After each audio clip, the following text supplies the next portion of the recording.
Very curious. What is the word on Teofimo Lopez's analytics?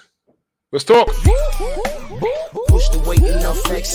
The livest one in the six. Fit the runner, boy, you nigga, no question. You would run a motherfucker high stepping. Hey, you never had a big enough weapon. Motherfucker never learned your lesson.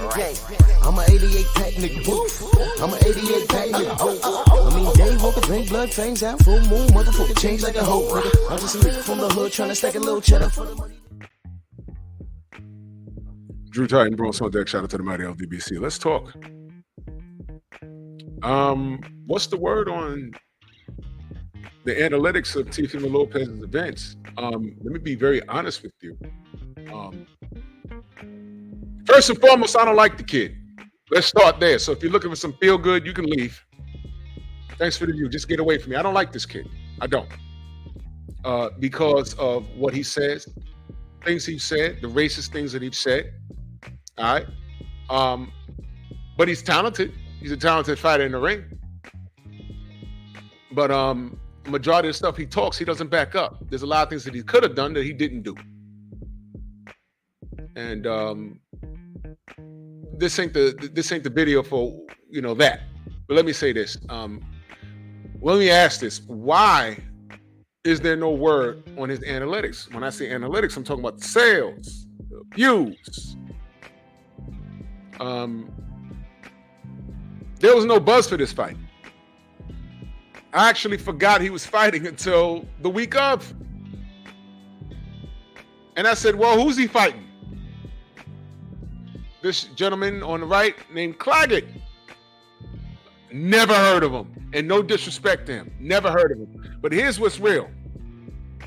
Here's what's real.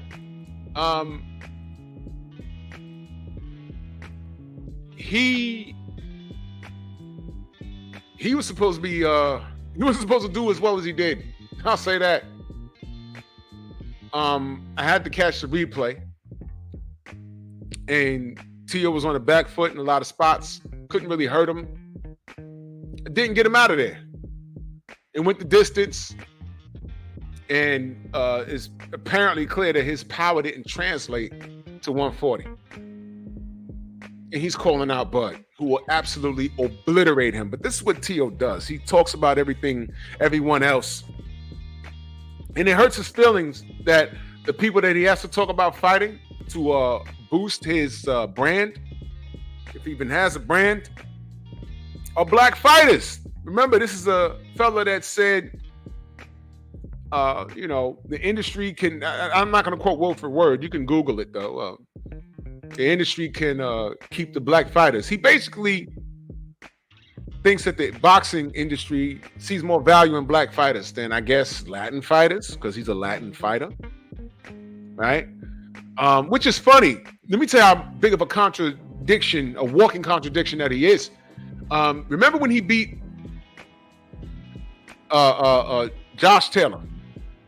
That was a hell of a performance. He beat Josh Taylor. Josh Taylor couldn't touch him, pretty much. Beat him. I gave him credit for that. I said, man, yeah, he styled on him. He beat him. Remember after that, he retired? I mean, I know he was FOS. It's an acronym full of... he beats Josh Taylor, he retires. I know he was FOS, but whatever. Now, here's the funny part. Now, he's retired, right? And he thinks... And he was quoted, right? Even did an interview. His father had to intervene when he said, yeah, I said that, the industry could keep its black fighters. And, and his father was like, talk about the fight, bro. He says, no, well, be a man. This is what I'm dealing with. Be a man. Stand on it. Be a man. I said, okay, you stand on your racist foolery. Fine, good. I don't like you. Jerk. And here's the funny part. He beat Josh Taylor. He retires. I go to the Errol Spence versus Bud Crawford presser in New York. And I'm sitting there filming it. And in walks who? This guy, Teofimo Lopez. And I'm like, wait a minute. What is he doing here? Didn't this guy just say the industry could keep its black fighters? You're retired. You have no business in boxing. You're not cool with Bud like that. You're not cool with Errol like that. What was you doing there? And I'm looking at it. He was distracting. It was like a gnat that keeps flying around your face. I'm like, what is he doing here? He made it very clear he don't like the fact that he's not getting the shine that a Bud Crawford is getting, that an Errol Spence is getting, that a Tank Davis is getting, that a Devin Haney is getting. The names I mentioned were putting in work. Tank had he has a lot of star power. You see, the problem with Teofimo is that he thinks he's a bigger star than what he is. Y'all remember, we got J-Lo, Triller, all that stuff. He postponed the Kambosos fight how many times? Then when he finally fought him, what happened? He lost. It's like you do something good, and then you think you're a rock star, and then you just yank the rug from underneath your feet. You beat Vasily Lomachenko. Good thing. Then you thought you was this megastar. Bad thing. You see, when you do something like that, you put a target on your back. Ain't nobody was scared of you after you beat Loma. Nobody was scared of you. They wanted to smoke.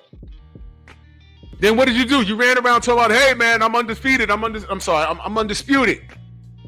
You're like, no, you're not. Devin has the real WBC belt. Go get that. Then you started playing games. And then you played games with George Kambosos. When he finally got you in the ring, he dropped you in the first round. You came back. You almost got him out of there, I think, in round 10. But he kept it together, and you lost. And then you made excuses as to why you lost. My throat collapsed. I had COVID, and I don't know. And nobody really called him out on the excuses. You know, the excuses that you said Deontay Wilder made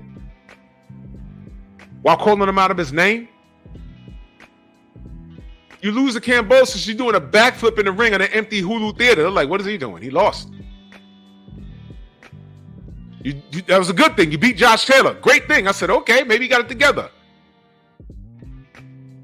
No. So now you're at 140 after Devin Haney done chased you out of it. And you're not looking that good, man. So you fight this guy Claggett. No one heard of him. This is supposed to be a showcase fight, and he fought you. You're not the star that you think you are. You know why? I'm going to tell you why. You never buckled down and try to make your presence felt. You're playing chess, and you don't have enough star power to gain the respect of anybody. No one's talking about your analytics. Why? Because Teofimo, no one cares. That's why no one's talking about you.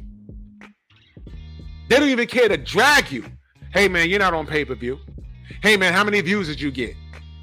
You don't knock nobody out. Or if you do knock anybody out, no one's watching. No one cares. That's why they're not talking about your sales. They're not talking about your views. They're not talking about any of your analytics because no one cares, Teofimo. And that's your fault. It's not black people. It's not Bill and Dev. It's not Bud Crawford. It's not Errol Spence. You can talk crap all you want. But how can I believe what you say when I see what you do? You were supposed to been fought Devin Haney. Right after you beat Loma. You didn't do it. You had 140. There's a whole lot of action up there. You fight Claggett. I ain't going to belabor the point. This kid proves me right all the time. Just look at his last fight, and there you go. That's Teofimo Lopez. I'm not going to say that this kid is talented, because now at 140, I can't gauge him. And guess what? I ain't got to be fair. I don't like the kid. I don't like the kid. There it is. But I gave you a real background on this kid. Everything I said is 100% National Geographic facts. And my opinion on him is I don't like him. I don't got to. Ain't nobody fair with black fighters. I ain't got to be fair with anybody else. I ain't going to say it's a new day. It's a consistent day. You want to turn some heads, do something special. 140's wide open. Do something, dude. Because I'm looking at your analytics. Nobody cares. Bronx on deck. Move!